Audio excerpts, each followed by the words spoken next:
हेमायोट्रोपिक lateral sclerosis, हेमायोट्रोपिक lateral sclerosis है ना, लो गैरिक disease के नाम से भी जाना जाता है। इस डिजीज को ज्यादातर आपको जब क्वेश्चन मिलेगा तो ये तो है, ये लो गैरिक डिजीज नाम लिखा हुआ होता है और एग्जामिनर क्या करता है, क्वेश्चन पूछता है ना। होता क्या है इस डिजीज के अंदर, तो ये क्या है, प्रोग्रेसिव डीजनरेटिव डिजीज है इन्वॉल्विंग दी मोटर सिस्टम, मोटर सिस्टम इसमें इन्वॉल्व होगा। और कैसी डिजीज है ये, डीजनरेटिव डिजीज है। डीजनरेटिव का मतलब डिस्ट्रक्शन होना, जो ब्रेन के सेल और टिश्यू है वो टूटते हैं। इसमें सेल एंड टिश्यू जो है वो क्या होते हैं, टूटने लगते हैं। अब सेल और टिश्यू में कौन से हो सकते हैं, जैसे जो है माइलिक जो हमने पढ़ी थी माइस्थेनियन ग्रेविस जो डिजीज है वो भी डीजनरेटिव डिजीज थी, है ना। इसके अलावा पार्किंसन डिजीज भी डीजनरेटिव डिजीज थी, गुलियन बेरी और मल्टीपल स्क्लेरोसिस भी डीजनरेटिव डिजीज थी, है ना। कुछ ना कुछ डीजनरेशन हो रहा था, वहां कोई ना कोई सेल और टिश्यू टूट रहे थे। जब क्या हुआ, न्यूरोट्रांसमीटर की साइट डिस्ट्रक्ट हुई, तब डिजीज हमने बोला था कि कौन सी हुई, माइस्थेनिया ग्रेविस और पार्किंसन डिजीज। जब क्या हुए, माइलिन शीथ टूटने लगी, तब हमने बोला था मल्टीपल स्क्लेरोसिस और गुलियन बेरी सिंड्रोम हुए थे। ठीक उसी तरीके से यहां भी क्या होता है, डीजनरेशन होता है। प्रोग्रेसिव का मतलब धीरे धीरे, लगातार, कदम बाय कदम, स्टेप बाय स्टेप बढ़ते चले जाना, कम नहीं होगी, ये धीरे धीरे बढ़ती जाएगी। और इसमें क्या होगी, मोटर सिस्टम का इन्वॉल्वमेंट होगा, मोटर सिस्टम का इन्वॉल्वमेंट होगा, यानी कि पर्सन की क्या होगी, मोटर की एक्टिविटी जो है वो क्या हो जाती है, इंपेयर हो जाती है, मोटर एक्टिविटी। कारण क्या है ये हेमायोट्रोपिक लैटरल स्क्लेरोसिस होने का, तो कारण जो है वो ग्लूटामेट, ये ग्लूटामेट जो है वो जो है एक तरीके का क्या है, न्यूरोट्रांसमीटर है। ग्लूटामेट जो है ये एक तरीके का क्या है, न्यूरोट्रांसमीटर है। इंपॉर्टेंट तो हम क्या पढ़ते हैं, जो है सीरोटोनिन, एपिनेफ्रिन, नोरेपिनेफ्रिन, गाबा, डोपामाइन, एसिटाइलकोलिन, मेनली तो यही पढ़ते हैं हम। बट ये भी क्या है, एक तरीके का न्यूरोट्रांसमीटर है ना, जो क्या करवाता है, केमिकल है, या मैं बोल सकता हूं न्यूरोट्रांसमीटर है, जो रिस्पांसिबल है किसके लिए, relying message between the motor neuron, motor neuron के बीच में मैसेज को रिले करने, रिले का मतलब मैसेज को छोड़ने का, ट्रांसफर करवाने का काम करता है। कौन, ग्लूटामेट, किसके बीच में, मोटर न्यूरॉन के बीच में। ये ग्लूटामेट क्या है, एक न्यूरोट्रांसमीटर है, और ये क्या करता है, रिले करने का काम करता है। किसको, रिले का मतलब होता है प्रसारण करना, छोड़ना, फैलाना, है ना। किसको, मैसेज को, किसके बीच में, मोटर न्यूरॉन के बीच में। तो इसका क्या हो जाएगी, एक्सेस हो जाएगी, क्या हो जाएगा, ये ज्यादा हो जाएगा, है ना।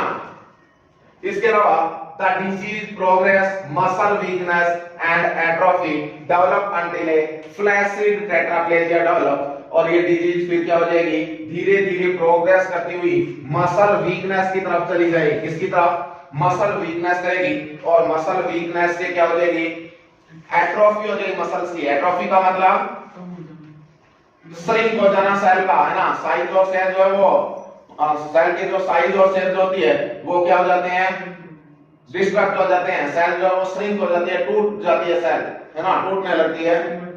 डेवलप अंटिल ए फ्लैसिड पैरालाइजिया, और ये क्या है, ये मसल वीकनेस और एट्रोफी जो है सेल की, ये कब तक चलेगी, तो ये जब क्या हो जाएगा, इस पर्सन को फ्लैसिड टेट्राप्लेजिया में चला जाएगा, तब तक ये क्या करती रहती है, प्रोग्रेस करती रहती है। सर रिपीट करना। सर ये chemical response of the link message between the motor neuron, sir ये एसिटाइलकोलिन का ये काम नहीं था करते। यस, ग्लूटामेट, सर ग्लूटामेट भी हेल्प करता है वहां पे, एसिटाइलकोलिन का काम होता है। बट ये क्या होता है, जब मोटर के बीच में करना होता है तो मेनली जो है ये हेल्प करने का काम करता है एसिटाइलकोलिन के साथ साथ, है ना। नॉर्मली हम बोलते हैं कि एसिटाइलकोलिन जो है वो रिलीज करवाने का काम करता है, बट जो है एसिटाइलकोलिन अकेला नहीं करवाता, उसके साथ ये ग्लूटामेट जो है न्यूरोट्रांसमीटर काम करता है, और ये क्या करवाता है, रिलीज करवाने का काम करता है। और ये सिर्फ और सिर्फ कहां होता है, मोटर न्यूरॉन के बीच में होता है। ये सिर्फ और सिर्फ कहां होता है, मोटर न्यूरॉन्स के बीच में होता है ना। प्रोग्रेस मसल वीकनेस की तरफ प्रोग्रेस करेगा, क्योंकि जब ये क्या हो जाएगा आगे जो है, जैसे मान लीजिएगा नॉर्मल जो है ये ग्लूटामेट क्या करवा रहा था, यहां से इंपल्स को रिलीज करवा रहा था, ये कोई मोटर न्यूरॉन था, और ये आगे कोई मोटर न्यूरॉन है।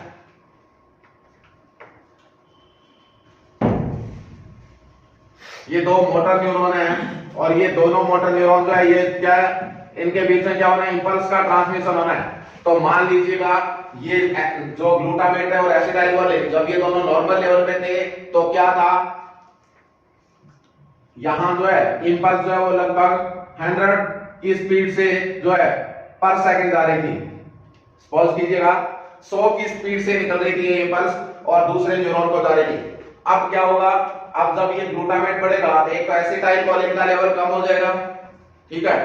जब ये एक्सेस होगा तो एक तो क्या हो गया, एसिटाइलकोलिन का लेवल कम हो गया, दूसरा क्या हुआ, जब ये एक्सेस होगा तो ये स्पीड जो है ये बढ़ जाएगी और ये मान लीजिए 200 की स्पीड से होगी पर सेकंड के हिसाब से, है ना। तो एक तो जो 100 की स्पीड से जा रही थी उसको दूसरा न्यूरॉन कैच कर पा रहा था और एक जो है ये 200 की स्पीड से जा रही है तो वो न्यूरॉन जब तक एक कैच करता है दूसरी को कैच करने के लिए तैयार ही नहीं हो पाता, उससे पहले दूसरी निकल जाती है, इतनी स्पीड बढ़ चुकी है। तो उसकी वजह से क्या हो जाएगी, आगे जो है ये धीरे धीरे मसल्स में वीकनेस आने लगेगी, एट्रोफी हो जाएगी मसल्स की और ये क्या कर देगी, फ्लैसिड टेट्राप्लेजिया, टेट्रा मतलब 4, प्लेजिया मतलब पैरालिसिस, फ्लैसिड मतलब जिसमें ना ही तो टोन है ना ही रिफ्लेक्स है, ऐसा पैरालिसिस हो जाएगा। चारों लिम्स के अंदर, दोनों हाथ और दोनों पैर के अंदर क्या हो जाएगा, फ्लैसिड टेट्राप्लेजिया, पैरालिसिस हो जाएगा। फ्लैसिड का मतलब जिसमें ना ही तो टोन है ना ही रिफ्लेक्स है, एटोनिक ए रिफ्लेक्सिस जिसका मतलब होता है फ्लैसिड, यानी कि बिल्कुल जान ही नहीं है ना, ये हाथ जो है उठा के रख दिया ऐसे ही पड़ा है, बिल्कुल हिल ही नहीं रहा है। फ्लैसिड वाली कंडीशन, ना ही इस मसल्स में कोई टोन रही है ना ही कोई रिफ्लेक्स रहा है, वो कंडीशन क्या है, फ्लैसिड कंडीशन है। और टेट्रा का मतलब होता है 4, प्लेजिया का मतलब पैरालिसिस, क्वाड्रिप्लेजिया भी 4 का पैरालिसिस होता है। और इसी में 4 सर, दोनों में 4 सर। यस, टेट्रा भी 4 और क्वाड्रिप्लेजिया का मतलब भी 4 ही होता है। Eventually the respiratory muscles become affected, और फिर क्या होगी, सामान्यतः अचानक से जो रेस्पिरेटरी मसल्स है वो क्या होगी, अफेक्ट होगी और रेस्पिरेटरी मसल्स अफेक्ट होके क्या हो जाएगा, रेस्पिरेटरी कॉम्प्रोमाइज। ये डिजीज जो है ये किससे मिलती जुलती है, जो माइस्थेनिया ग्रेविस और पार्किंसन डिजीज थी उन्हीं से मिलती जुलती डिजीज है। एक तरीके से मैं बोल सकता हूं ये दूसरी माइस्थेनिया ग्रेविस है, एक तरीके से मैं इसको बोल सकता हूं कि ये दूसरी माइस्थेनिया ग्रेविस है ना। क्यों, क्योंकि वहां भी क्या हो रहा था, एसिटाइलकोलिन कम हो रही थी, है ना, और यहां भी क्या हो रहा है, एसिटाइलकोलिन कम हो रहा है, बट इसके साथ साथ यहां ग्लूटामेट बढ़ रहा है, ठीक है। तो एक तरीके से मैं बोल सकता हूं ये दूसरी माइस्थेनिया ग्रेविस है। क्या होगा, यहाँ रेस्पिरेटरी मसल्स अफेक्ट होगी और रेस्पिरेटरी मसल्स अफेक्ट होगी, उसकी वजह से रेस्पिरेटरी कॉम्प्रोमाइज हो सकता है, सीजेशन हो सकता है रेस्पिरेशन का, है ना। रेस्पिरेटरी प्रिकॉशंस काम में लेने होंगे। न्यूमोनिया में जा सकता है पेशेंट, न्यूमोनिया, एंड पेशेंट की क्या हो सकती है, अगर मैनेज नहीं किया गया रेस्पिरेटरी सिस्टम को तो डेथ हो सकती है। क्या हो सकती है, डेथ हो सकती है। साइन सिम्टम क्या क्या आएंगे, तो साइन सिम्टम इस पेशेंट को रेस्पिरेटरी डिफिकल्टी होगी। सबसे पहले हमने कहा रेस्पिरेटरी मसल्स इन्वॉल्व होती है, इसलिए इस पेशेंट को क्या होगा, रेस्पिरेटरी मसल्स इन्वॉल्व होंगी, रेस्पिरेटरी डिस्ट्रेस होगा, रेस्पिरेशन में डिफिकल्टी होगी। पेशेंट को जब सांस लेने में दिक्कत होगी, जब ऑक्सीजन की कमी होगी, जब रेस्पिरेटरी डिफिकल्टी होगी तो बॉडी में ऑक्सीजन डिक्रीज होगा, और जब ऑक्सीजन कम होगा तो एक उदाहरण तो इस पेशेंट को जब ये टॉकिंग करेगा, वॉकिंग करेगा, जब कोई भी काम करेगा उसकी वजह से जो है क्या होगा, इसको मसल्स में वीकनेस या थकावट फील होगी। दूसरा एसिटाइलकोलिन कम हो रहा है, उसकी वजह से क्या हो रही है, यहाँ इस पेशेंट को फटीग होगी जब ये क्या करेगा, टॉकिंग करेगा, वॉकिंग करेगा, है ना। Muscles weakness and atrophy, muscles की वीकनेस हो जाएगी और क्या देखने को मिलेगी, एट्रोफी, टंग का एट्रोफी हो जाएगा। टंग का एट्रोफी मतलब टंग की मसल जो सेल्स जो है वो क्या हो जाएगी, श्रिंक हो जाएगी, डीजनरेट हो जाएगी, टूटने लग जाएगी, है ना। और उसकी वजह से फिर क्या हो जाएगा, इस पेशेंट को बोलने में प्रॉब्लम होने लगेगी, है ना, बोलने में दिक्कत होने लगेगी। डिस्फेजिया, डिफिकल्टी इन स्वेलोइंग, इस पेशेंट को निकलने में प्रॉब्लम होने लगेगी, स्वेलोइंग में प्रॉब्लम होगी, है ना। Weakness of the hands and arm, हाथ और पैर के अंदर, आर्म्स और हैंड के अंदर इस पेशेंट को क्या होगा, वीकनेस फील होगा। फैसिकुलेशन ऑफ द फेस, फेस के ऊपर फेस्टिकुलेशन, फेस्टिकुलेशन का मतलब ऐसे लगेगा जैसे ऊपर जो ये जो ऊपर की लेयर है फेस की, यहां पे जो टिश्यू है वो हार्ड हो जाएंगे। क्यों? क्योंकि क्या हो जाएगा, एट्रोफी होगी सेल की, और एट्रोफी होने की वजह से फेस की जो मसल्स है ये भी क्या हो जाएगी, हार्ड हो जाएगी। नेजल क्वालिटी ऑफ स्पीच, इस पेशेंट का क्या होगा, जब ये टंग की एट्रोफी होगी तो उसकी वजह से टंग मूवमेंट करना बंद कर देगी, और टंग जब मूवमेंट कम कर पाएगी तो उसकी वजह से इस पेशेंट में स्पीच जो है वो नेजल टाइप का स्पीच होगा, पेशेंट नाक से बोलने लगेगा। इसके अलावा डिसआर्थरिया, और डिसआर्थरिया का मतलब पेन होगा किसके अंदर, जॉइंट्स में, है ना, मूवमेंट डिस्टर्ब हो जाएंगे जॉइंट्स के।